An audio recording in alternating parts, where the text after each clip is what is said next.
Madam, வெளியே ஒரு பிச்சைக்காரி வெகுநேரமாக நின்று கொண்டிருக்கிறாள். வாடிக்கையாளர்களை தொந்தரவு செய்கிறாள். மேலாளரின் குரல் என் காதுகளில் விழுந்ததும் நான் கணக்கு வழக்கை எழுதும் நோட்டிலிருந்து என் பார்வையை உயர்த்தினேன். என் உணவகத்தில் இரவு உணவுக்கான சூழல் தொடங்கியிருந்தது. கண்ணாடி கதவின் வழியே வெளியே நகரத்தின் விளக்குகள் ஜொலித்துக் கொண்டிருந்தன. உள்ளே என் கனவுகள் நனவான இந்த உணவகம் வாடிக்கையாளர்களால் நிரம்பி வழிந்தது.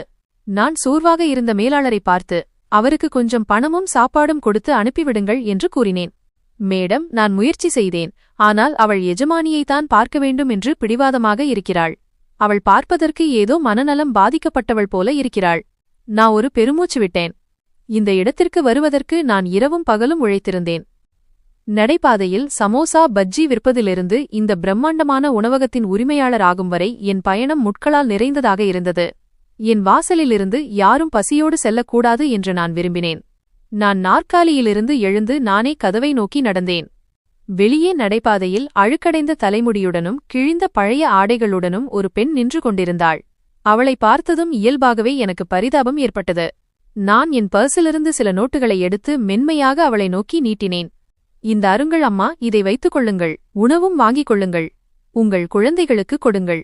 அந்த பெண் பணத்தை வாங்குவதற்காக தன் முகத்தை உயர்த்தியதும் என் பார்வை அவளுடைய கண்களை சந்தித்தது. ஒரு நொடி நேரம் அப்படியே உறைந்து போனது. என் கைகள் காற்றில் அப்படியே நின்றுவிட்டன. என் கண்கள் ஆச்சரியத்தாலும் நம்ப முடியாத அதிர்ச்சியாலும் விரிந்தன. என் தொண்டையில் வார்த்தைகள் சிக்கிக் கொண்டன. இந்த முகத்தை அல்லது இந்த கண்களை என்னால் எப்படி மறக்க முடியும்? அந்த பெண் என்னை அடையாளம் கண்டு கொண்டாள். அவளுடைய வெற்றுப்பார்வையில் பயமும் அவமானமும் ஓடியது. அவள் சட்டென்று என் காலடியில் விழுந்தாள். அவள் கதறி அழுது கொண்டே கத்த ஆரம்பித்தாள். என்னை மன்னித்துவிடு மகளே, என்னை மன்னித்துவிடு. நான் செய்த கொடுமைக்கு இறைவன் எனக்கு இந்த தண்டனையைத்தான் கொடுத்திருக்கிறான். அவளுடைய குரல் ஒரு சுத்தியல் போல என் கடந்த காலத்தின் கதவுகளை தட்டியது. எதையெல்லாம் நான் இத்தனை காலமாக புதைக்க முயற்சி செய்து கொண்டிருந்தேனோ அவை அனைத்தும் என் கண்முன்னே சுழன்றன. உணவகத்தின் சத்தம், மக்களின் குரல் என அனைத்தும் மங்கிப் போயின. நான் என் கடந்த காலத்தின் அந்த இருண்ட தெருக்களில் மீண்டும் போய் நின்றேன். அங்கு என் வாழ்க்கையின் மிகப்பெரிய மகிழ்ச்சி மிகப்பெரிய துரோகமாக மாறியிருந்தது. என் பெயர் அவனி. இன்றைக்கு 1.5 வருடங்களுக்கு முன்பு என் வாழ்க்கையும் சாதாரண பெண்களைப் போலவே இருந்தது. என் அப்பா ஒரு சிறிய அரசாங்க வேலை செய்து வந்தார். நாங்கள் 4 சகோதரிகள். வறுமை இருந்தபோதிலும் எங்கள் வீட்டில் அன்பும் அமைதியும் இருந்தது. எனக்கு விஹானுடன் திருமணம் நடந்தபோது உலகின் எல்லா மகிழ்ச்சியும் என் மடியில் வந்து விழுந்தது போல உணர்ந்தேன். திருமணம் எளிமையாக நடக்க வேண்டும் என்பது என் புகுந்த வீட்டாரின் விருப்பமாக இருந்தது. என் பெற்றோரும் மகிழ்ச்சியுடன் அவர்களின் விருப்பத்தை நிறைவேற்றினர். திருமணம் மிக எளிமையாக நடந்தது. அதன் பிறகு நான் விஹான் வீட்டிற்கு வந்தேன்.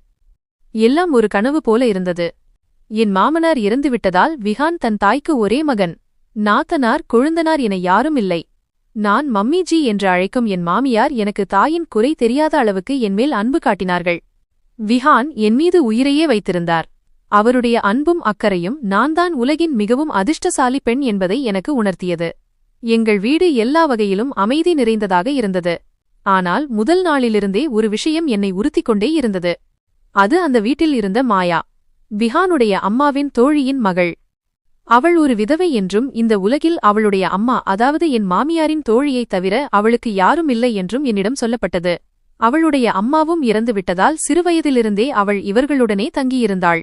ஆனால் அவளுடைய நடவடிக்கைகளும் பாவனைகளும் ஒரு விருந்தினரைப் போலவோ அல்லது ஆதரவற்ற உறவினரைப் போலவோ இருக்கவில்லை. அவள்தான் அந்த வீட்டின் எஜமானி போல அதிகாரம் செய்வாள். எல்லா விஷயங்களிலும் அவளுடைய ஆலோசனை கேட்கப்பட்டது. அவள் என்ன விரும்பினாளோ அதுவே முடிவாகவும் இருந்தது.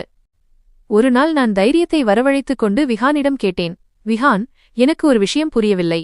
இந்த மாயா ஏன் எப்போதும் நம் வீட்டிலேயே இருக்கிறார்? அதாவது அவருக்கு என்று சொந்த வீடு ஏதுமில்லையா? இதற்கு விஹான் என் பேச்சை சீரியஸாக எடுத்துக்கொள்ளாமல் சிரித்துக்கொண்டே சொன்னார். அவனி, நீ என்ன இப்படி பேசுகிறாய்? பாவம், அவள் ஒரு விதவை. இளமையிலேயே கணவனை இழந்துவிட்டாள்.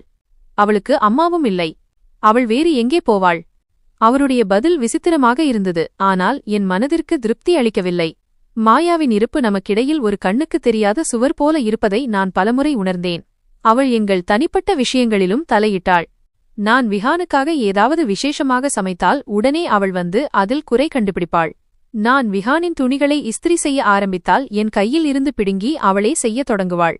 விஹானுக்கு எப்படி இஸ்திரி செய்தால் பிடிக்கும் என்று உனக்கு என்ன தெரியும்? நான் பல வருடங்களாக செய்து வருகிறேன் என்று சொல்வாள். அவள் அப்படி உரிமையை காட்டுவது எனக்கு விஷம் போல இருந்தது. விஹான் என் மீது உயிராக இருந்தார். தினமும் அலுவலகத்திலிருந்து வரும்போது எனக்காக ஏதாவது ஒரு பரிசு கொண்டு வருவார். ஆனால் ஆச்சரியமான விஷயம் என்னவென்றால், எனக்காக என்ன பொருள் வாங்குகிறாரோ அதே போன்ற ஒன்றை மாயாவிற்கும் கண்டிப்பாக வாங்குவார். ஒருநாள் அவர் எனக்காக முத்துக்கள் பதித்த பூச்சரம் ஒன்றை வாங்கி வந்தார். அதே போன்ற ஒரு பூச்சரம் மாயாவிற்கும் இருந்தது. அன்றுடன் என் பொறுமை முடிந்துவிட்டது. கோபத்தில் நான் அந்த பூச்சரத்தை அவர் முன்னால் வீசி எறிந்துவிட்டு கத்தினேன். இது என்ன விஹான்? நான் உங்கள் மனைவி. அவருக்காக நீங்கள் ஏன் இப்படி செய்கிறீர்கள்? அவர் உங்கள் அத்தையின் மகள்தானே? என் பேச்சைக் கேட்டு விஹான் கோபத்தில் சிவந்து போனார். இன்று வரை அவர் என்னிடம் குரலை உயர்த்தியதில்லை. ஆனால் இன்று என் பேச்சைக் கேட்டு அவர் கொதிப்படைந்தார். இப்படி பேச உனக்கு எவ்வளவு தைரியம்? அவர் கோபத்தில் கத்தினார். என் பதிலை கேட்காமலேயே வேகமாக அறையை விட்டு வெளியேறிவிட்டார். நான் அதிர்ச்சியில் உறைந்து நின்றேன். அப்படி சொல்லியிருக்கக் கூடாது என்று என் தவறை உணர்ந்தேன். ஆனால் என் மனதில் விதைக்கப்பட்ட சந்தேகத்தின் விதை இன்று ஒரு பெரிய மரமாக வளர்வதற்கான முதல் படியில் ஏறிவிட்டது. இந்த சந்தேகம் என் வாழ்க்கையை என்றென்றும் மாற்றிவிடும் என்று எனக்கு தெரியவில்லை. விஹானின் கோபம் என்னை உள்ளுக்குள் உலுக்கிவிட்டது. இரவு முழுவதும் நான் புரண்டு படுத்துக்கொண்டே இருந்தேன். என் தவறை உணர்ந்தும் அவருடைய நடத்தையை நினைத்தும் வியப்படைந்தேன். காலையில் அவர் அமைதியாக அலுவலகம் செல்ல தயாராகிக் கொண்டிருந்தபோது நான் தைரியமாக அவரிடம் மன்னிப்பு கேட்டேன். விஹான், என்னை மன்னித்துவிடுங்கள். நான் அந்த அர்த்தத்தில் சொல்லவில்லை. நான் சும்மா என்று சொல்ல வரும்போதே அவர் இடைமறித்தார். பரவாயில்லை அவனி. அவருடைய குரல் குளிர்ச்சியாக இருந்தாலும் அதில் கோபத்திற்கு பதிலாக ஒரு விசித்திரமான தீவிரம் இருந்தது. நீ புரிந்து கொள்ள வேண்டும். பாவம், அவள் தனிமையானவள். அவளுக்கு கணவன் இருந்திருந்தால் அவளுக்கும் இப்படி பொருட்கள் வாங்கி வந்திருப்பான். அவள் மனதை சந்தோஷப்படுத்தவே நான் இப்படி செய்கிறேன்.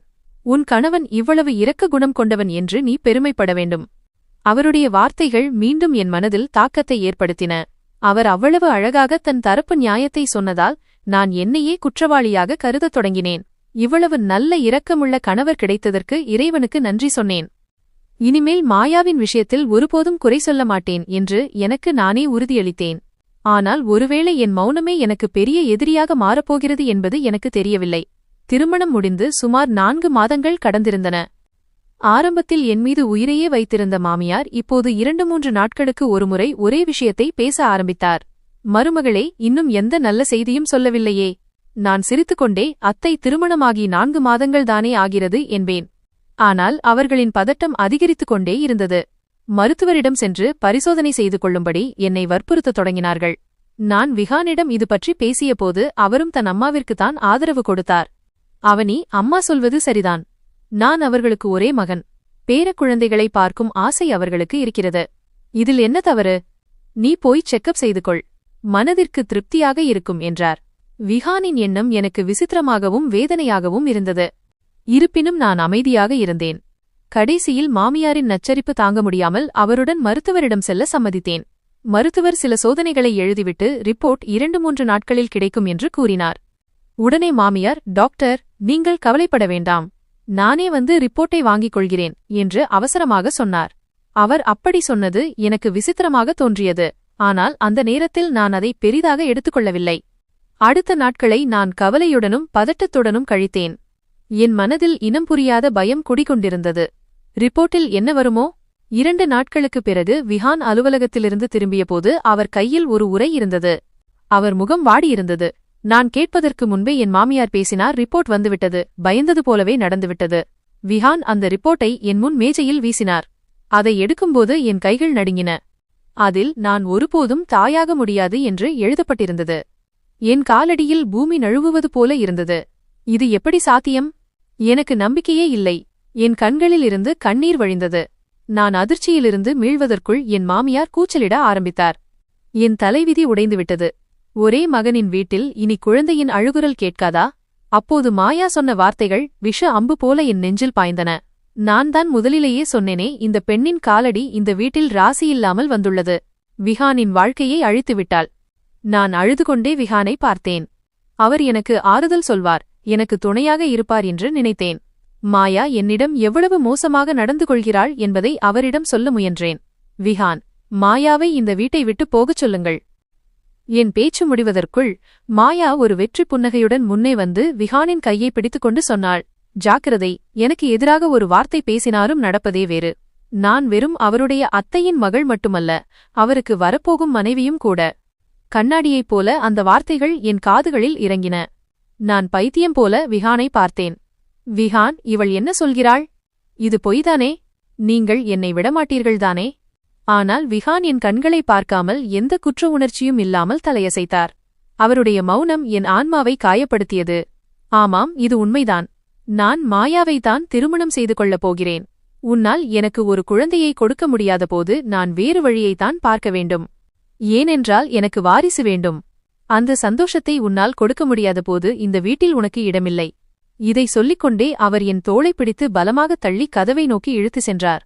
என் மாமியார் அமைதியாக நின்று வேடிக்கை பார்த்தார். மாயாவின் முகத்தில் வெற்றியின் புன்னகை இருந்தது. விஹான், இப்படி செய்யாதீர்கள். கடவுளுக்காக என்மேல் இரக்கம் காட்டுங்கள். நான் எங்கே போவேன்? நான் கதறி அழுதுகின்றன. ஆனால் அந்த கல் நெஞ்சக்காரருக்கு எந்த இரக்கமும் வரவில்லை. அவர் என்னை தள்ளிவிட்டு கதவை என் முகத்திற்கு நேராகச் சாத்தினார்.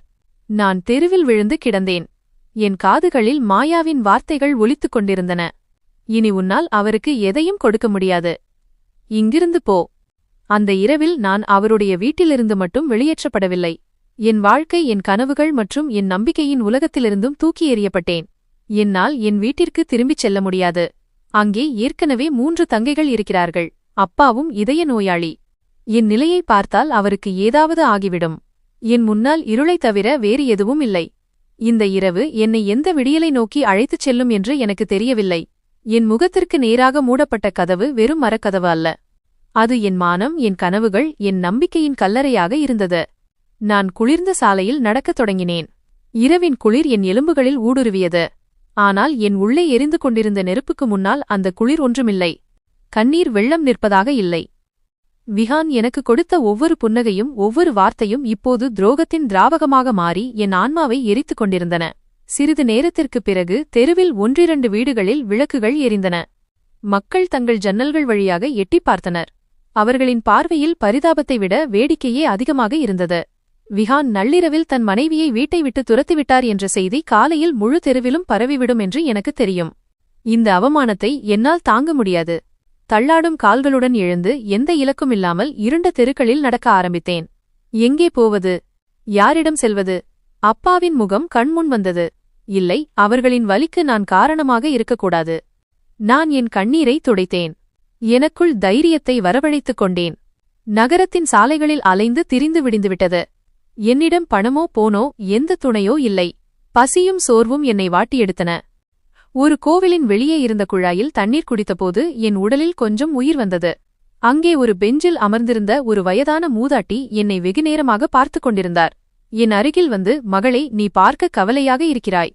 உனக்கு வீடு இல்லையா என்று கேட்டார். அவருடைய குரலில் தாயன்பு இருந்தது. நான் அவர் முன் உடைந்து அழுது எனக்கு நடந்ததைச் சொன்னேன். அவர் ஒரு பெருமூச்சு விட்டு, இந்த நகரத்தில் தினமும் ஆயிரக்கணக்கான பெண்களின் கதைகள் பிறந்து இறக்கின்றன. தங்குவதற்கு இடமில்லை என்றால் அனாதை இல்லத்திற்குச் செல். தலை சாய்க்க இடமும் 2 வேளை உணவும் கிடைக்கும் என்றார். அவருடைய ஆலோசனை எனக்கு இருட்டில் கிடைத்த வெளிச்சம் போல இருந்தது. அவர் எனக்கு வழி சொன்னார். நான் ஒரு புதிய பாதையை நோக்கி நடக்கத் தொடங்கினேன். அனாதை இல்லத்தின் உயர்ந்த சுவர்களுக்குள் ஒரு தனி உலகம் இயங்கிக் கொண்டிருந்தது. அங்கே என்னைப் போல பல பெண்கள் இருந்தார்கள். ஒவ்வொருவருக்கும் ஒரு கதை, ஒரு சோகம் இருந்தது. சிலர் கணவனின் கொடுமைக்கு ஆளானவர்கள், சிலர் உறவினர்களின் வஞ்சகத்தால் பாதிக்கப்பட்டவர்கள். சில நாட்கள் நான் ஒரு மூலையில் அழுது கொண்டே இருந்தேன். ஆனால் மற்ற பெண்களின் துக்கத்தை பார்த்தபோது என் கவலை சிறிதாக தோன்றியது. அங்கேதான் நான் சரளா அக்காவை சந்தித்தேன். அவர் வயதான ஆனால் மன உறுதியுள்ள பெண்மணி. அவர் முகத்தில் காலம் பல வடுக்களை விட்டிருந்தது. ஆனால் அவர் கண்களில் ஒரு பிரகாசம் இருந்தது. நான் அழுவதை பார்த்து என் தலையை வருடி, அழுது உன் எதிரிகளைச் சந்தோஷப்படுத்தாதே. எழுந்து நில், உன்னை வீழ்த்தியவர்கள் உன் காலடியில் விழும் அளவுக்கு உன்னை நீயே பலப்படுத்திக்கொள் என்றார். அவருடைய வார்த்தைகளில் நெருப்பு இருந்தது. அவர் எனக்கு வாழும் தைரியத்தை கொடுத்தார். சரளா அக்கா, அவரும் ஒரு காலத்தில் பாதிக்கப்பட்டவர்தான் என்றும் இப்போது இங்குள்ள பெண்களுக்கு தொழில் கற்றுத் தருவதாகவும் கூறினார். நானும் அவருடன் தையல் வேலையை கற்றுக்கொண்டேன். ஒரு நாள் நான் சமையலறையில் சமைத்தபோது சரளா அக்கா அதை சாப்பிட்டு பார்த்தார்.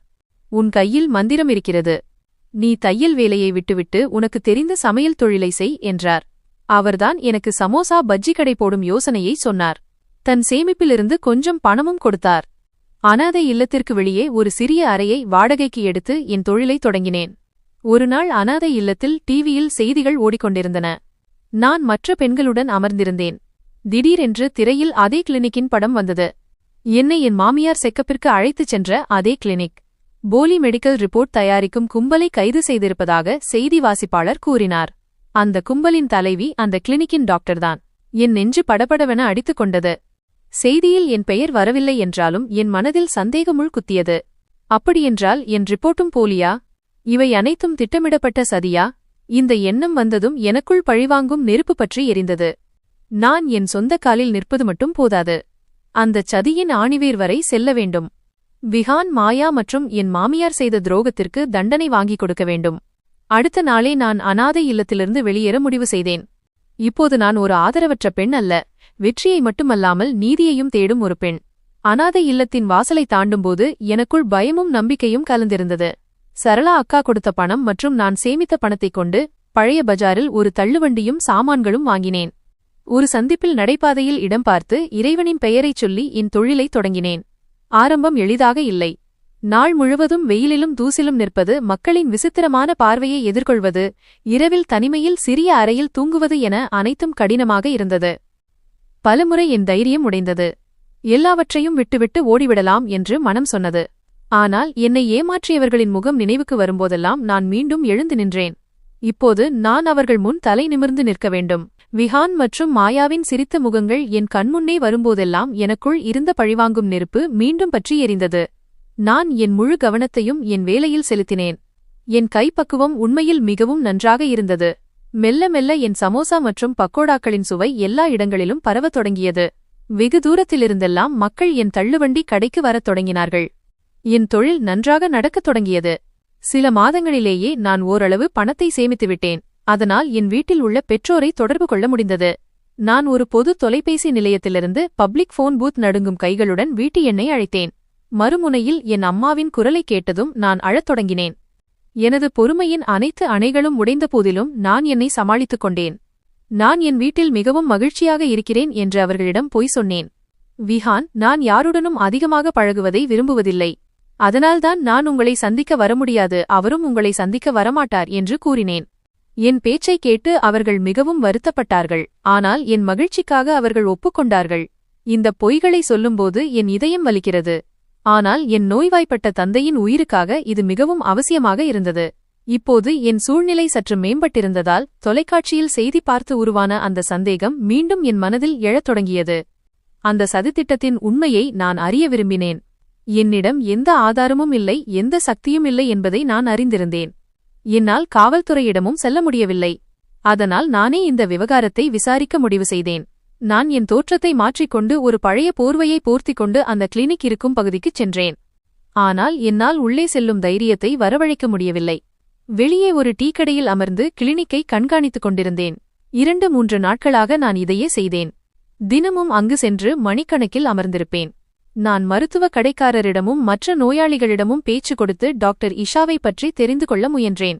டாக்டர் மிகவும் நல்லவர், ஆனால் கொஞ்சம் திமிர் பிடித்தவர் என்று மக்கள் சொன்னார்கள்.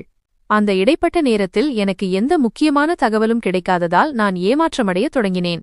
ஒருநாள் நான் அங்கேயே அமர்ந்திருந்தபோது நன்கு அறிமுகமான முகம் ஒன்று கிளினிக்கிலிருந்து வெளியே வருவதைக் கண்டேன். அது மாயா. அவள் தன் முகத்தை நன்றாக மூடியிருந்தாள். ஆனாலும் அவளுடைய நடை மற்றும் கண்களை வைத்து என்னால் அவளை நன்றாக அடையாளம் காண முடிந்தது. அவள் விரைவாக காரில் ஏறிச் சென்றுவிட்டாள். இது எனக்கு ஒரு மிகப்பெரிய ஆதாரமாக இருந்தது. அவளுக்கு இங்கே என்ன வேலை? அந்த மருத்துவ அறிக்கை உண்மையானது என்றால் அவள் இங்கே வரவேண்டிய அவசியம் என்ன? எனது சந்தேகம் நம்பிக்கையாக மாறியது. மறுநாள் நான் தைரியத்தை வரவழைத்துக் கொண்டு கிளினிக்கிற்குச் சென்று அங்கிருந்த கணினி இயக்குபவரிடம் பேச முயன்றேன். நான் ஒரு ஏழை பெண்ணாக நடித்து, என் உறவினர் ஒருவருக்கும் இதேபோன்ற அறிக்கை வந்தது, நாங்கள் மிகவும் கவலையில் இருக்கிறோம் என்று ஒரு கதையைச் சொன்னேன். பேச்சோடு பேச்சாக நான் மாயாவைப் பற்றி விசாரித்தேன். நேற்று அவங்களை இங்கே பார்த்தேன் என்று சொன்னேன். அதற்கு அந்த கணினி இயக்குபவர் அலட்சியமாக, ஆமாம், அவங்க இங்கே அடிக்கடி வருவாங்க. அவங்க டாக்டர் அம்மாவோட கல்லூரி தோழி. டாக்டருக்கு இந்த கிளினிக் திறக்க அவங்க கணவர்தான் உதவினார்னு கேள்விப்பட்டேன் என்றார். இதை கேட்டதும் என் காலடியில் இருந்து பூமி நழுவுவது போல் இருந்தது. ஆக இதுதான் விஷயம். டாக்டர் இஷா மாயாவின் தோழி. இது தற்செயலாக நடந்தது அல்ல. இது ஒரு ஆழமான சதி. அவர்கள் அனைவரும் சேர்ந்து என் வாழ்க்கையை அழித்திருக்கிறார்கள். எனக்குள் கோபத்தின் ஒரு பெரும் அலை எழுந்தது. அன்று மாலை நான் என் தள்ளுவண்டியில் வேலையை முடித்துவிட்டு என் சிறிய அறைக்குச் சென்று கொண்டிருந்தபோது ஒரு சிறிய சந்துப்பாதையில் மோட்டார் சைக்கிள் ஒன்று என் அருகில் வந்து நின்றது. அதில் முகத்தை மூடிய 2 பேர் அமர்ந்திருந்தார்கள். அவர்களில் ஒருவன் கனமான குரலில், நடந்ததை மறந்துவிடு, உன் வாழ்க்கையை வாழ்ந்து பார் என்றான். பழைய விஷயங்களை தோண்டி எடுக்க நினைத்தால் நாக்கை இழுத்து கையில் கொடுத்து விடுவோம் என்று மிரட்டினான். இதை சொல்லிவிட்டு அவர்கள் வேகமாக மோட்டார் சைக்கிளை ஓட்டிச் சென்றார்கள். நான் பயத்தில் நடுங்கிக் கொண்டே சுவரோடு சாய்ந்து நின்றேன். இது ஒரு நேரடி மிரட்டல். இதன் அர்த்தம் நான் எதையோ தேட முயற்சிக்கிறேன் என்பது அவர்களுக்கு தெரிந்துவிட்டது. அவர்கள் என்னை கண்காணித்துக் கொண்டிருக்கிறார்கள். இனி இது நீதிக்கான போராட்டம் மட்டுமல்ல, இது என் வாழ்க்கைக்கான போராக மாறிவிட்டது. அந்த மிரட்டல் என்னை பயமுறுத்தியது உண்மைதான். ஆனால் அது எனக்குள் இருந்த நெருப்பை மேலும் தூண்டிவிட்டது. நான் பின்வாங்கக் கூடாது என்று முடிவு செய்தேன். இந்த போரில் நான் தனியாகவே போராட வேண்டியிருந்தாலும் பரவாயில்லை. நான் மாயாவையும் என் மாமியாரையும் அவர்களின் தண்டனைக்குரிய இடத்திற்கு கொண்டு சேர்ப்பேன். அந்த இருட்டுச் சந்தில் எதிரொலித்த அந்த மிரட்டல் என் உடலுக்குள் ஊடுருவியது. நடுங்கும் கால்களுடன் நான் என் அறையை அடைந்து உள்ளே இருந்து கதவை பூட்டிக் கொண்டேன். அன்று இரவு என்னால் தூங்கவே முடியவில்லை. ஒவ்வொரு சத்தத்திற்கும் என் இதயம் துடித்து வாய்க்கு வந்துவிடும் போலிருந்தது. அவர்கள் இப்போது கதவை உடைத்து உள்ளே வந்து என் குரலை நிரந்தரமாக அடக்கிவிடுவார்களோ என்று தோன்றியது. பயம் ஒரு விஷ பாம்பைப் போல என் மூளையில் படமெடுத்து அமர்ந்திருந்தது. பல நாட்கள் என் நிலைமை இப்படியே இருந்தது. நான் கடைக்குச் சென்றாலும் பயந்து பயந்து இருப்பேன். ஒவ்வொரு வாடிக்கையாளரையும் சந்தேக கண்ணோடு பார்த்தேன். அந்த பயமும் தனிமையும் சூழ்ந்த நிலையில் எனக்கு ஒருவரின் நினைவு வந்தது. சரளாக்கா. ஒரு நாள் தைரியத்தை வரவழைத்துக் கொண்டு அனாதை இல்லத்தில் இருக்கும் அவரை சந்திக்க சென்றேன். நான் அவரிடம் எல்லாவற்றையும் சொன்னேன். சிலர் என்னை தொந்தரவு செய்வதாகவும் மிரட்டுவதாகவும் கூறினேன். சரளா அக்கா என் பேச்சை மிகவும் கவனமாக கேட்டார். பிறகு ஆழமாக மூச்சுவிட்டு சொன்னார், பார் அவனி, இந்த உலகம் பலவீனமானவர்களை வாழவிடாது. பயம்தான் அந்த கொடுமைக்காரர்களின் மிகப்பெரிய ஆயுதம்.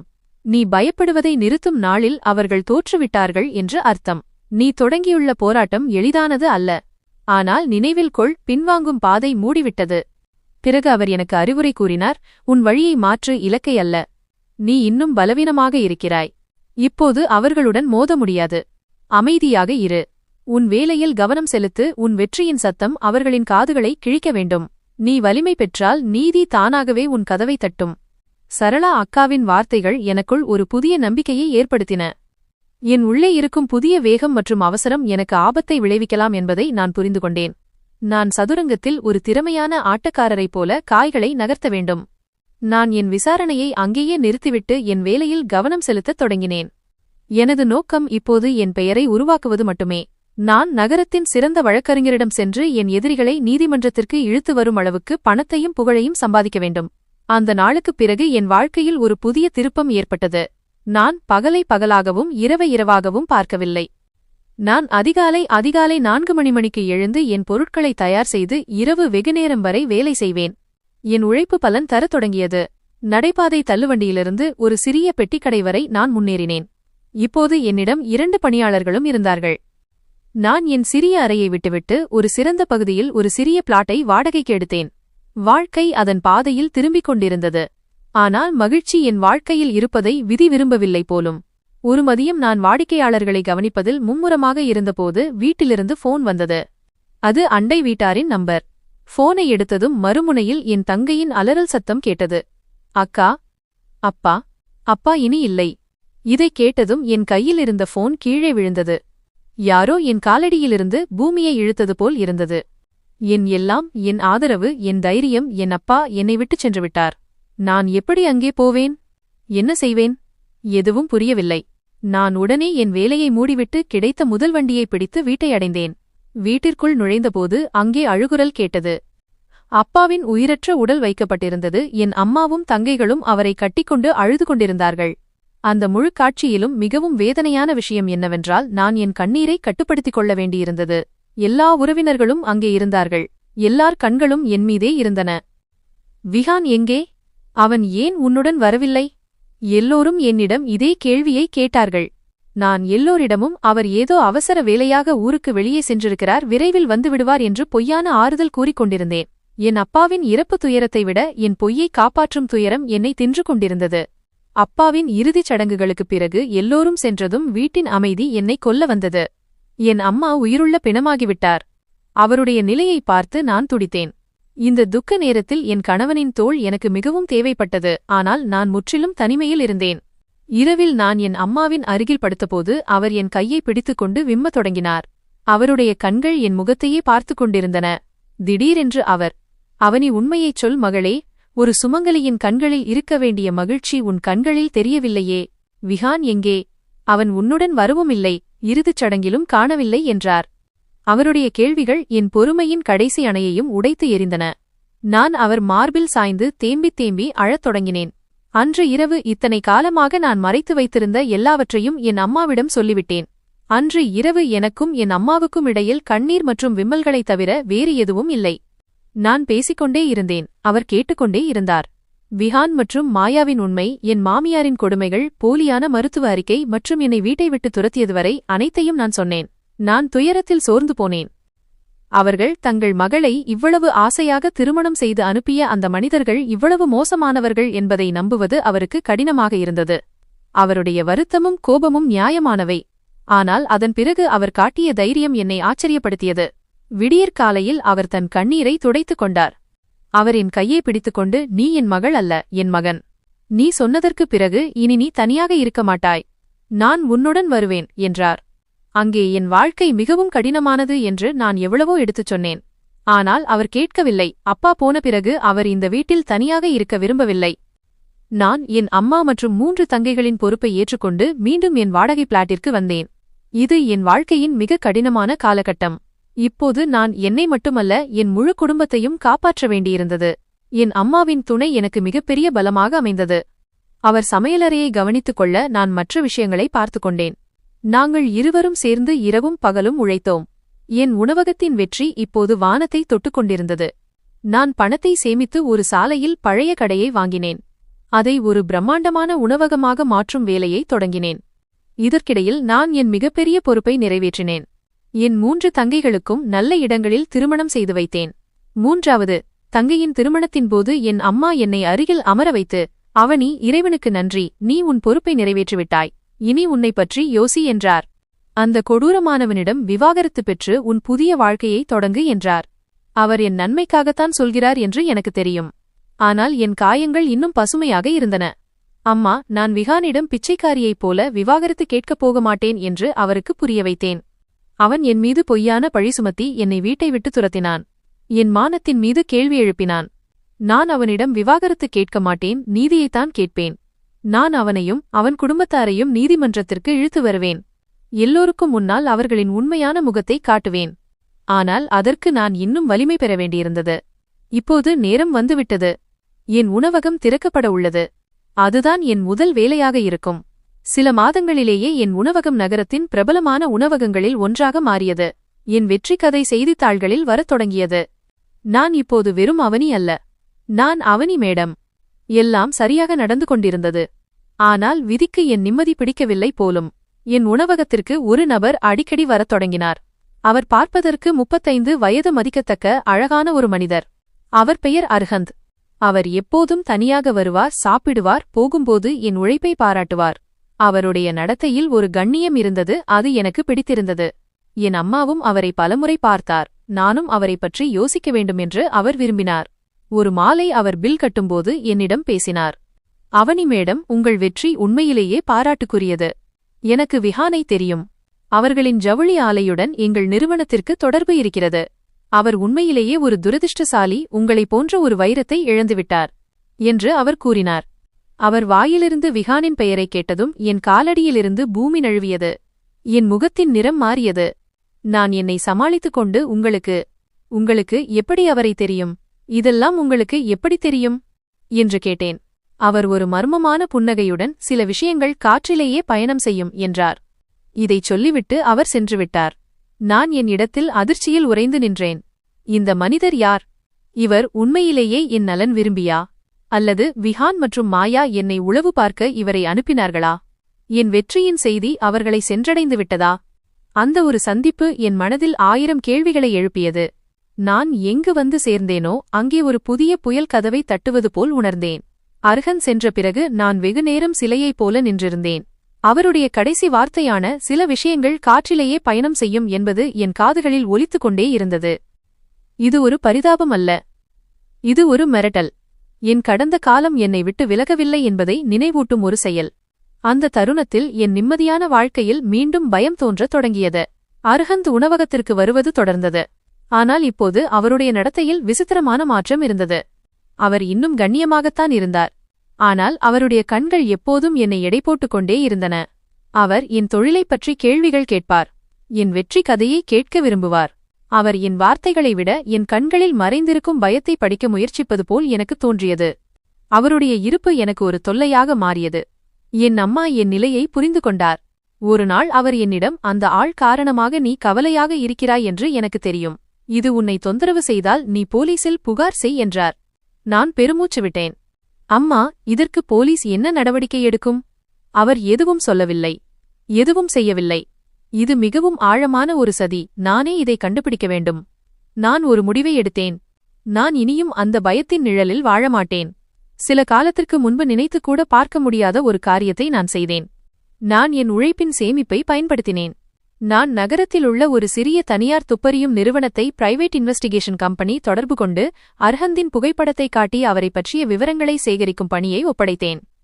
இது ஒரு பெரிய படி. நான் ஒரு பாதிக்கப்பட்ட பெண்ணிலிருந்து என் பாதுகாப்பிற்காகத்தானே முன்வரும் ஒரு பெண்ணாக மாறிவிட்டேன். ஒரு வார காத்திருப்பு மிகவும் கடினமாக இருந்தது. இறுதியில் ஏஜென்சியிலிருந்து போன் வந்தது. நான் அவர்கள் அலுவலகத்திற்கு சென்றபோது துப்பறிவாளர் என் முன் ஒரு கோப்பை வைத்தார். என் இதயம் வேகமாக துடித்தது. நான் நடுங்கும் கைகளுடன் கோப்பை திறந்தேன். முதல் பக்கத்தில் அர்ஹந்தின் புகைப்படம் மற்றும் விவரங்கள் இருந்தன. அவர் முழு பெயர் அர்ஹந்த் சர்மா. அவர் உரிமம் பெற்ற ஒரு தனியார் துப்பறிவாளர். இதை படித்ததும் என் உடல் சிலிர்த்தது. ஆனால் அடுத்த வரியை படித்ததும் என் காலடியில் இருந்த பூமி நகர்ந்தது. 2-3 மாதங்களுக்கு முன்பு விஹான் தான் அர்ஹந்த் சர்மாவை வேலைக்கு அமர்த்தினார் என்று அந்த கோப்பில் எழுதப்பட்டிருந்தது. இது எனக்கு நம்ப முடியாததாக இருந்தது. எனக்கு தீங்கு விளைவிக்க மாயாதான் அவரை அனுப்பியிருப்பாள் என்று நான் நினைத்திருந்தேன். ஆனால் அவரை விஹான் அனுப்பியிருந்தார். அவர் என்னை அழிக்க விரும்பினாரா? துப்பறிவாளர் மேலும் சில விவரங்களைச் சொன்னார். மேடம், விஹான் சார் அர்ஹந்தை வேலைக்கு அமர்த்தியபோது நீங்கள் உயிரோடு இருக்கிறீர்களா, எந்த நிலையில் இருக்கிறீர்கள் என்பதை கண்டுபிடிப்பது மட்டுமே அவர் வேலையாக இருந்தது. ஆனால் கடந்த 1 மாதமாக அவருடைய உத்தரவுகள் மாறிவிட்டன. இப்போது விஹான் சார் உங்களைப் பற்றி எல்லாவற்றையும் தெரிந்து கொள்ள விரும்புகிறார். உங்கள் தொழில் எப்படி இருக்கிறது? உங்கள் தனிப்பட்ட வாழ்க்கை இப்போது எப்படி இருக்கிறது? நீங்கள் மறுமணம் செய்து கொண்டீர்களா இல்லையா என்று அவர் அடுக்கிக் கொண்டே போனார். மேலும் அவர், எங்களுக்கு கிடைத்த தகவலின்படி விஹான் டெக்ஸ்டைல்ஸ் நிறுவனத்திற்கு கடந்த 1 வருடமாக பெரும் நஷ்டம் ஏற்பட்டுள்ளது. அவருக்கும் மாயாவிற்கும் இடையே நிறைய பிரச்சனைகள் இருப்பதாக செய்திகள் வருகின்றன என்றார்.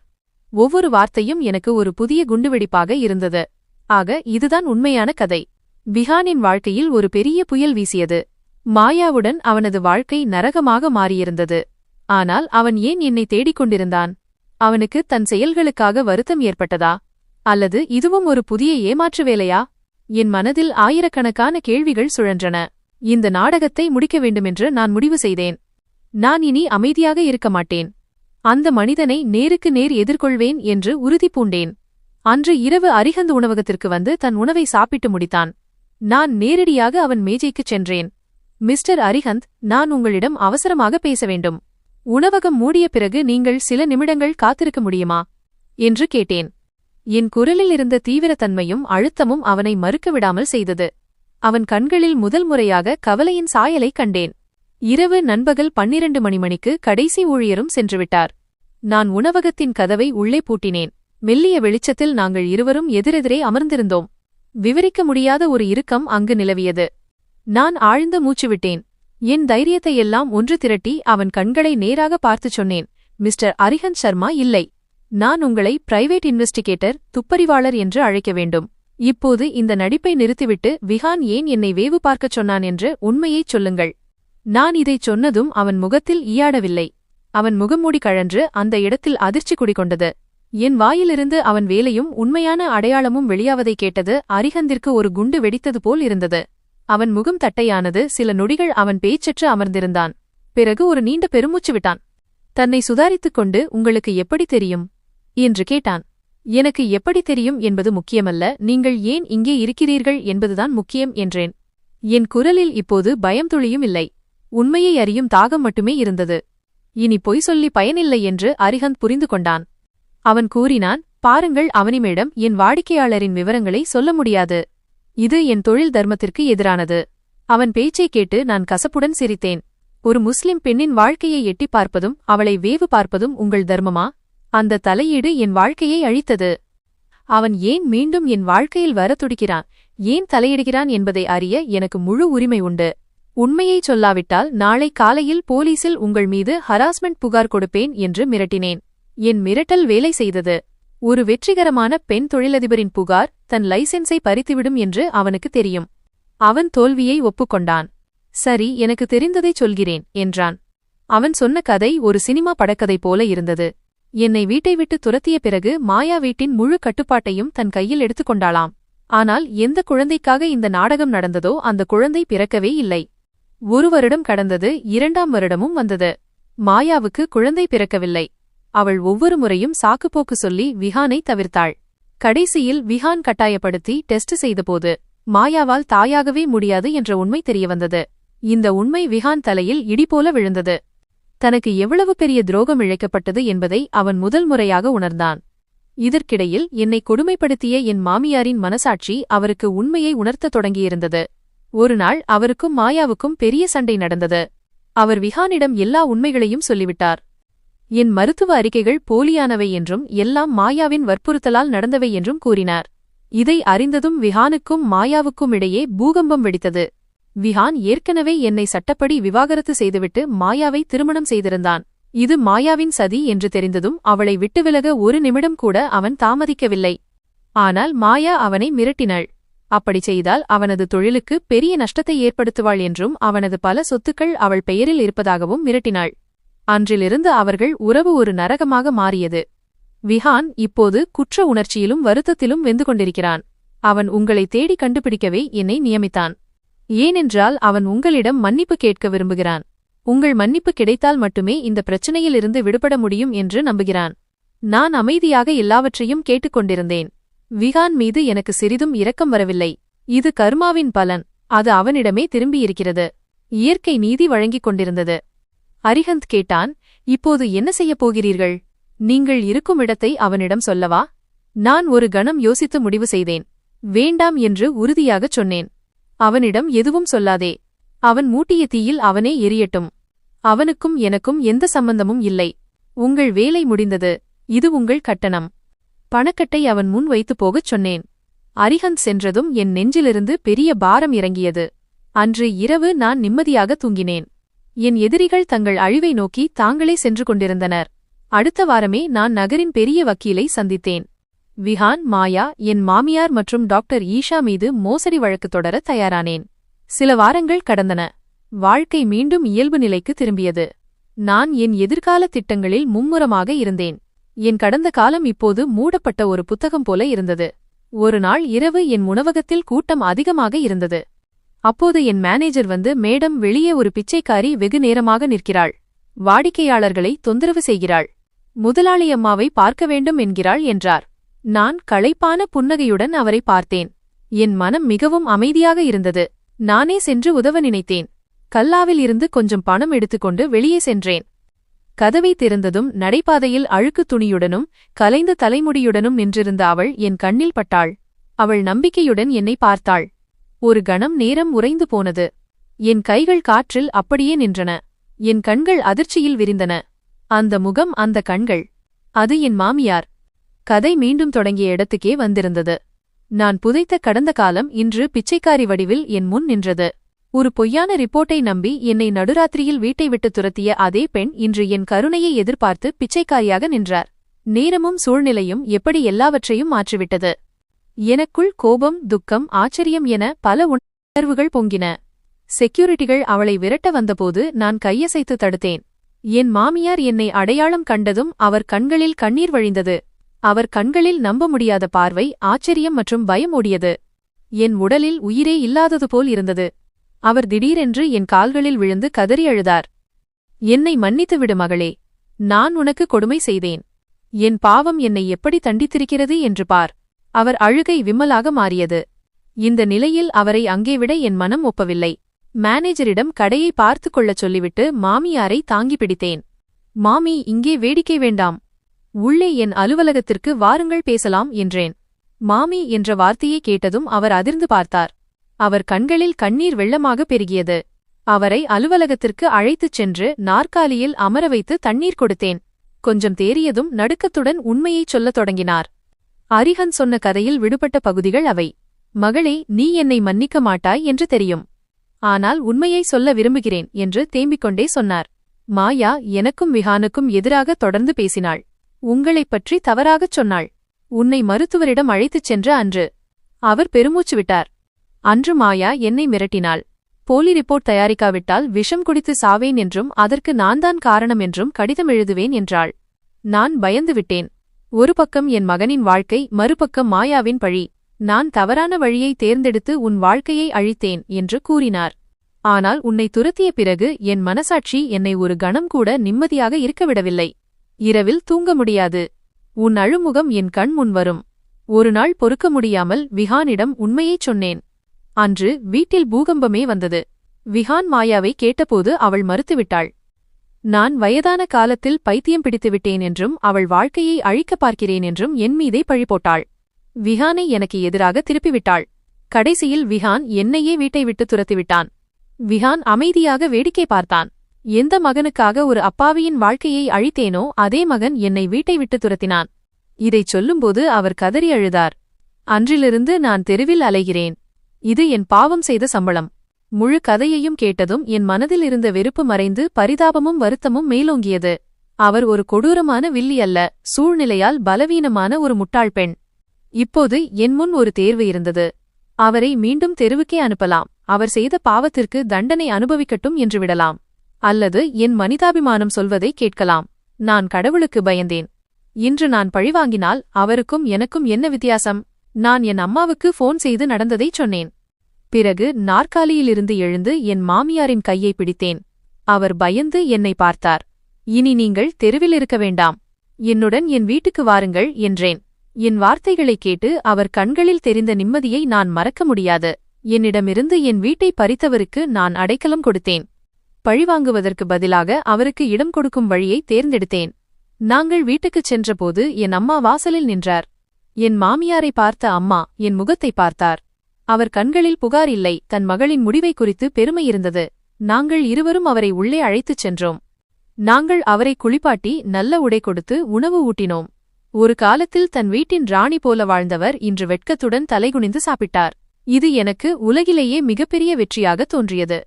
அடுத்த நாள் நான் என் வக்கீலிடம் சென்றேன். என் மாமியாரும் உடனிருந்தார். அவர் அரசு தரப்பு சாட்சியாக மாற தயாராக இருந்தார். அவருடைய சாட்சியம் என் வழக்கை மிகவும் வலுவாக்கியது. வக்கீல் உடனே நடவடிக்கையை தொடங்கினார். சில நாட்களிலேயே விஹான், மாயா மற்றும் டாக்டர் ஈஷா நீதிமன்ற கூண்டில் நிறுத்தப்பட்டனர். டாக்டரின் கிளினிக் சீல் வைக்கப்பட்டது. நீதிமன்றத்தில் உண்மை வெளியானபோது அனைவரும் அதிர்ச்சியடைந்தனர். மாயாவின் முகம் வெளிறிப்போனது. விஹான் முகத்தில் அவமானமும் வருத்தமும் அப்பட்டமாக தெரிந்தது. டாக்டர் ஈஷா தலைகுனிந்து நின்றார். சட்டம் யாரையும் விடவில்லை. என் வக்கீல் ஒவ்வொரு ஆதாரத்தையும் சமர்ப்பித்தார். அவர்கள் தப்பிக்க வழியே இல்லை. நீதிபதி தீர்ப்பளித்தார். மாயாவுக்கும் டாக்டர் ஈஷாவுக்கும் மோசடி செய்ததற்காக தண்டனை கிடைத்தது. விஹானுக்கும் தண்டனை கிடைத்தது. அவர்களின் கௌரவம், செல்வமெல்லாம் மண்ணோடு மண்ணானது. என்னை இருட்டில் வீட்டை விட்டு துரத்தியவர்கள் இன்று கூண்டில் நின்று தண்டனையை அனுபவித்துக் கொண்டிருந்தார்கள். தீர்ப்புக்குப் பிறகு நான் வெளியே வந்தேன். என் மாமியார் என்னுடன் இருந்தார். அவர் அழுது கொண்டே இருந்தார். நான் முன்பே தைரியமாக இருந்திருந்தால் உன் வாழ்க்கை பாழாகி இருக்காது என்றார். நான் அவர் கையை பிடித்து, மாமி, கடந்ததை விடுங்கள். இனி புதிய வாழ்க்கை இருக்கிறது. எனக்கு இப்போது பயமில்லை, ஏனென்றால் உண்மை எப்போதும் வெல்லும் என்றேன். மெதுவாக வாழ்க்கை மீண்டும் பாதைக்கு திரும்பியது. என் உணவகம் இன்னும் சிறப்பாக செயல்பட்டது. நான் ஒரு சிறந்த தொழிலதிபராக மட்டுமல்லாமல் மனிதநேயத்தின் அடையாளமாகவும் அறியப்பட்டேன். என் மாமியார் என்னுடனேயே தங்கி உதவினார். சனம் போன்ற ஏழைச் சிறுமிகள் என் உணவகத்திற்குப் பின்னால் வந்து படிப்பதையும் விளையாடுவதையும் பார்க்கும்போது மகிழ்ச்சியாக இருக்கும். இரவில் வானத்தை பார்க்கும்போது இறைவனின் நீதி எனக்கு தெளிவாக தெரியும். அவர் என்னை வலிமையாக்கவே துன்பத்தை கொடுத்தார். பழிவாங்குவதை விட மன்னிப்பதில்தான் உண்மையான நிம்மதி இருக்கிறது என்று அன்று உணர்ந்தேன். நாம் கீழே விழுந்தாலும் எழுந்து நம் காயங்களை மற்றவர்களுக்கு மருந்தாக மாற்றும்போதுதான் நிம்மதி கிடைக்கிறது. என் கதை இங்கு முடியவில்லை. இங்கிருந்துதான் தொடங்கியது. பொய்க் குற்றச்சாட்டுகளால் பாதிக்கப்படும் ஒவ்வொரு பெண்ணுக்கும் நான் குரல் கொடுப்பேன் என்று உறுதி பூண்டேன்.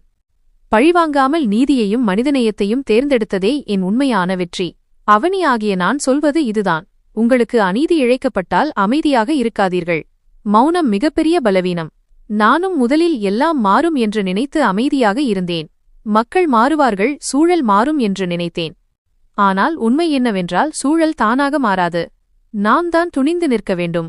நமக்காக நாமே போராட வேண்டும். மன்னிப்பது என்பது தோல்வி அல்ல, அது ஒரு வலிமை. நான் மன்னித்ததால் என் மனபாரம் குறைந்தது. பழிவாங்கியிருந்தால் அந்த நெருப்பு என்னையும் அழித்திருக்கும். என் ஆத்மா நிம்மதி இழந்திருக்கும். மன்னித்த பிறகு எனக்குள் இருந்த சிறைக்கதவுகள் திறந்தது போல உணர்ந்தேன். நான் சுதந்திரமானேன். இன்று திரும்பி பார்க்கும்போது அன்று நான் குரல் கொடுக்காமல் இருந்திருந்தால் இன்றும் இருட்டில்தான் இருந்திருப்பேன். ஒவ்வொரு பெண்ணுக்கும் நான் சொல்வது, எதிரில் நிற்பது யாராக இருந்தாலும் உண்மையை எதிர்கொள்ளுங்கள். நீங்கள் அமைதியாக இருந்தால் அந்த மௌனமே உங்களுக்கு எதிரான சாட்சியாக மாறும். ஆனால் நீங்கள் பேசினால் தாமதமானாலும் நீதி கிடைக்கும். சட்டத்தை விட பெரியவர் யாரும் இல்லை. ஆனால் சட்டத்தை நாடும் துணிச்சல் நமக்கு இருக்க வேண்டும். நான் ஒரு அடி எடுத்து வைத்தேன். எனக்கு நீதி கிடைத்தது. பயந்திருந்தால் என் வாழ்க்கை அந்த பாரத்திலேயே முடிந்திருக்கும். மேலும் நீங்கள் பயத்தை தோற்கடித்துவிட்டால் உலகின் எந்த சக்தியும் உங்களை தடுக்க முடியாது. நீதி கிடைத்துவிட்டால் மட்டும் எல்லாம் முடிந்துவிடாது என்பதையும் நான் கற்றுக்கொண்டேன். நீதிக்குப் பிறகு மனிதாபிமானத்தையும் கடைபிடிக்க வேண்டும். நான் நினைத்திருந்தால் என் மாமியாரை நடுத்தெருவில் விட்டிருக்கலாம். இது அவர்களின் கர்மவினையின் விளைவு என்று சொல்லியிருப்பேன். ஆனால் அந்த தருணத்தில் என் இதயம் என்னை தடுத்தது. நான் அவர்களை கைவிட்டிருந்தால் அவர்கள் என்னை கொண்டு வந்து நிறுத்திய அதே இடத்தில்தான் நானும் நின்றிருப்பேன். பழிவாங்கும் வாய்ப்பு கிடைக்கும்போது அந்த வாய்ப்பிலும் மனிதாபிமானத்தை தேர்ந்தெடுக்கும்போதுதான் மனிதனின் உண்மையான சோதனை நடக்கிறது. நான் அதையே செய்தேன். நம்புங்கள், அந்த முடிவால் கிடைத்த நிம்மதி வேறு எந்த வகையிலும் கிடைத்திருக்காது. இப்போது மனிதனின் உண்மையான வெற்றி என்பது தனது வலியை மற்றவர்களுக்கு மருந்தாக மாற்றுவதில்தான் இருக்கிறது என்று எனக்கு தோன்றுகிறது. நான் என் வலியை மறைக்கவில்லை, மாறாக அதை மற்றவர்களுக்கு ஆதரவாக இருக்கும் சக்தியாக மாற்றினேன்.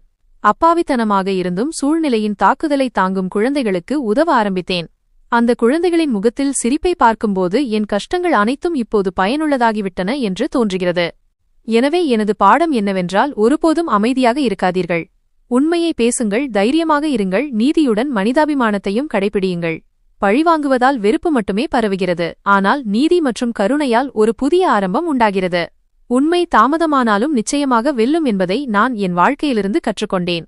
மனிதன் உண்மையின் பக்கம் நின்றால் உலகின் எந்த சக்தியாலும் அவனை வீழ்த்த முடியாது. மாமியாரை ஏற்றுக்கொண்டு நீதிமன்றத்தில் நீதி கிடைத்த பிறகு என் வாழ்க்கையின் ஒரு புதிய அத்தியாயம் தொடங்கியது. ஆனால் இது முடிவு அல்ல. விஹான் மற்றும் மாயாவுக்கு கிடைத்த தண்டனை எனக்கு எந்த கொண்டாட்டமும் இல்லை. மாறாக தீமையின் முடிவு தீமையாகவே இருக்கும் என்பது ஒரு பாடமாக இருந்தது. இந்த போரை என் வெற்றியோடு மட்டும் நிறுத்திக் கொள்ளக்கூடாது என்று முடிவு செய்தேன். எனது உணவகத்தின் லாபத்தில் பெரும் பகுதியை எடுத்து அவனி அறக்கட்டளையை ஆவ்னி ஃபவுண்டேஷன் தொடங்கினேன். பொய்க் குற்றச்சாட்டுகளால் சமூகம் மற்றும் குடும்பத்தால் நிராகரிக்கப்பட்ட பெண்களுக்கு அடைக்கலம் கொடுக்கும் மையமாக இது மாறியது. நீதிமன்ற தீர்ப்புக்குப் பிறகு டாக்டர் ஈஷாவின் உரிமம் ரத்து செய்யப்பட்டது. நகரத்தில் பெரிய செய்தியானது. இதனால் மற்ற ஊழல் மருத்துவர்களிடையே பயம் ஏற்பட்டது. இப்போது முற்றிலும் மாறிவிட்ட என் மாமியார் என் அறக்கட்டளைக்கு வரும் பெண்களுக்கு தன் கதையைச் சொல்வார். ஒரு தவறான முடிவு எப்படி முழு வாழ்க்கையையும் அழித்துவிடும் என்று அவர் அவர்களிடம் சொல்வார். அவனி என்னை மன்னித்து எனக்கு புதிய வாழ்க்கையை கொடுத்திருக்கிறாள் என்று அவர் அடிக்கடி சொல்வார். இல்லையென்றால் நான் என் சொந்தக் கண்களிலேயே இறந்திருப்பேன். கர்மவினையின் கணக்கு சில மாதங்களுக்குப் பிறகு விஹானின் நிலைமை மாறியது. விஹானின் அனைத்து சொத்துக்களும் சட்டச் சிக்கல்கள் மற்றும் மாயா செய்த மோசடிகளால் பறிபோய்விட்டன என்ற செய்தி வந்தது. அவன் இப்போது ஒரு சாதாரண வேலையை தேடி அலைந்து கொண்டிருந்தான். ஒரு மாலை அவன் என் உணவகத்திற்கு வெளியே நின்றிருந்தான். அவன் கண்களில் அந்த பழைய ஆணவமில்லை, மாறாக ஆழ்ந்த ஏமாற்றம் இருந்தது. நான் அவனை உள்ளே அழைத்தேன், உணவளித்தேன். விஹான், நான் உன்னை மன்னித்துவிட்டேன் என்று மட்டும் சொன்னேன். ஆனால் காலத்தின் நீதிமன்றம் உனக்கு கொடுத்த தண்டனையை நீயே அனுபவிக்க வேண்டும். அடுத்த முறை உறவுகளை அறிக்கைகளால், ரிப்போர்ட்ஸ் அல்ல, நம்பிக்கையால் எடை போடுவாய் என்று நம்புகிறேன். அவன் எதுவும் பேசாமல் தலைகுனிந்தபடி சென்றுவிட்டான். வெறுப்பால் அல்ல, அவனுக்கு அவனது தகுதியையும் என் கண்ணியத்தையும் காட்டுவதன் மூலம் என் பழிவாங்கல் நிறைவேறியது என்பதை அன்று நான் உணர்ந்தேன். ஒரு இனிமையான காலை இன்று பல ஆண்டுகள் கடந்துவிட்டன. சனம் இப்போது பெரியவளாகிவிட்டாள். என் அறக்கட்டளையின் செயலில் உள்ள உறுப்பினராக இருக்கிறாள். என் மாமியார் தனது கடைசி நாட்களை நிம்மதியிலும் சேவையிலும் கழித்தார். அவர் உலகை விட்டு பிரிந்தபோது அவர் முகத்தில் வருத்தத்திற்கு பதிலாக அமைதி இருந்தது. நான் இன்று என் பால்கனியில் நின்று உதிக்கும் சூரியனை பார்த்துக் கொண்டிருக்கிறேன்.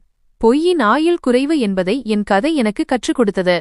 அது எவ்வளவு சக்தி வாய்ந்ததாக தோன்றினாலும் பழிவாங்குவது எளிது, ஆனால் மன்னிப்பது மகத்துவமானது. மன்னிப்பு எதிரியை சிறியவனாக்குவதில்லை, மாறாக நம்மை பெரியவராக்குகிறது. ஒரு பெண்ணின் அடையாளம் அவள் தாயாவதிலோ அல்லது ஆகாததிலோ இல்லை, மாறாக அவளுடைய குணத்திலும் அவளுடைய தைரியத்திலும் இருக்கிறது. வாழ்க்கை நம்மை நிச்சயமாக கீழே தள்ளுகிறது. ஆனால் தூசியை தட்டிவிட்டு எழுந்து நிற்கிறோமா அல்லது அங்கேயே கிடைக்கிறோமா என்பது நம் கையில்தான் உள்ளது. விதியை நொந்து கொள்கிறோமா அல்லது போராடுகிறோமா என்பது நம் முடிவு. நான் எழுந்து நிற்க முடிவு செய்தேன். இன்று நான் அவனி மட்டுமல்ல, நான் ஆயிரக்கணக்கான பெண்களின் நம்பிக்கை. இருள் எவ்வளவு அடர்த்தியாக இருந்தாலும் காலையின் முதல் கதிர் அதை கிழித்துக்கொண்டு வெளியே வந்தே தீரும். உங்கள் குரலையும் உங்கள் நம்பிக்கையையும் ஒருபோதும் இழக்காதீர்கள். நண்பர்களே, இந்த கதை முற்றிலும் கற்பனையானது. இதில் காட்டப்பட்டுள்ள அனைத்து கதாபாத்திரங்கள், இடங்கள், நிகழ்வுகள் மற்றும் உரையாடல்கள் பொழுதுபோக்கு மற்றும் உத்வேகத்திற்காக மட்டுமே வழங்கப்பட்டுள்ளன. உயிருடன் இருக்கும் அல்லது இறந்த நபர், உண்மையான குடும்பம் அல்லது நிகழ்வு ஆகியவற்றுடன் ஏதேனும் ஒற்றுமை இருந்தால் அது தற்செயலானதாகவே கருதப்படும். எந்தவொரு சமூகம், வர்க்கம், பெண்கள் அல்லது குடும்பத்தின் உணர்வுகளை புண்படுத்துவது எங்கள் நோக்கம் அல்ல. ஆம் நண்பர்களே, எங்களின் இன்றைய இந்த கதை உங்களுக்கு எப்படி இருந்தது என்று கமெண்ட் செய்து கண்டிப்பாகச் சொல்லுங்கள். இதுபோன்ற கதைகளை கேட்க எங்கள் சேனலை சப்ஸ்கிரைப் செய்யுங்கள். மேலும் எங்கள் இந்த கதைக்கு ஒரு லைக் செய்யுங்கள். கூடவே பகிருங்கள். மேலும் நண்பர்களே, இந்த கதையை நீங்கள் எந்த நகரத்திலிருந்து கேட்கிறீர்கள் என்பதையும் கமெண்ட் செய்து உங்கள் நகரத்தின் பெயரை தெரிவிக்கவும். நன்றி.